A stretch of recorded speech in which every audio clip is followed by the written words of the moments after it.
ụfọdụ ụmụ nwaanyị nọ taa amachuo ihe ihu ịlụzi awọ problem ụfọdụ wụ because of the man ha na ha mere ihe in the past riri ha elu. Ụfọdụ ụmụ nwoke bụ ihu agbara ọjọọ, ụfọdụ gwara ihu agbara ọma. Enwere nwoke gị na-ege ma ọ nọkwa na nwaanyị, enwere nwaanyị gị na-ege eme ihe na-agara nga serere warawara, biznes nga na-aga warawara, enwe ihe ga-adịrị nga difficult, enwe ihe ọbụla itiri aka ya na-agara nga igedeha enwe nrịọrịa ya dịka ọ gị na ihe bi n'ụlọ.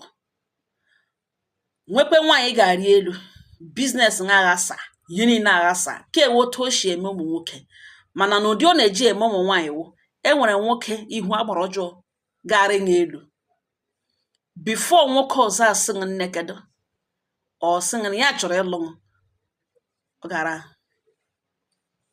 Ọ dịdịghị mma nwaanyị na-amagharị mmagharị, ọ dịdịghị mma nwaanyị nọ ọ gaghị akantali body count ya dịrị ya izi nwoke ọbụla kwụsịrị ya agawa. Nwoke ọbụla ụfọdụ ụmụ nwoke Bible says God created man in his own image.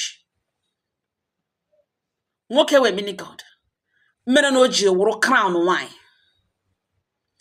Nwoke ọbụla awụghị ordinary nwoke niile nwere mmụọ ọ na-incubate.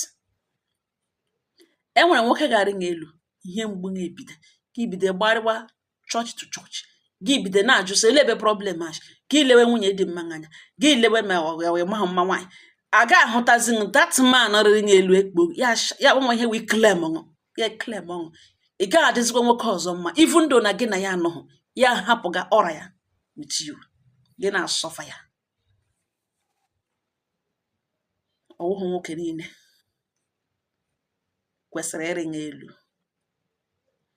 Ọhịa o ji dị mma ka nwaanyị ọbụla ọnụọgụ ịnọ tige nwe gị n'ekpere.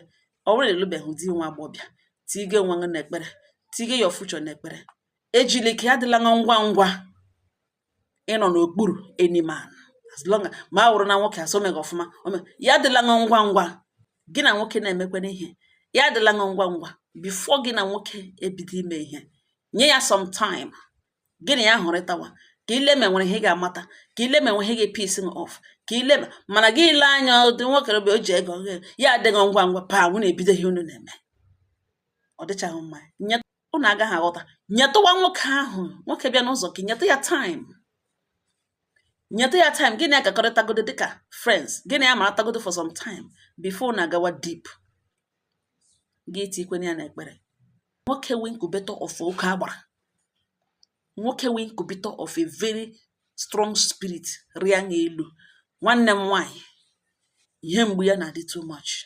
Ihe ọ na-ewetara ụmụ nwaanyị wụ ọ na-eri their brightness, ọ na-eshed ha, kpuchie ha ka kete ojii.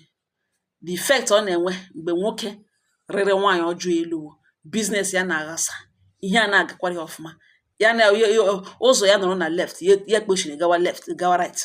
Ọ gaa na-aghọta ihe emege na ndụ ya. Ike ya na this girl anọzikwa, mana ihe that lady ọkụ menyụrụ n'ime ya dị ukwuu, ọ dị too much, ọ ga-etekwa ya time.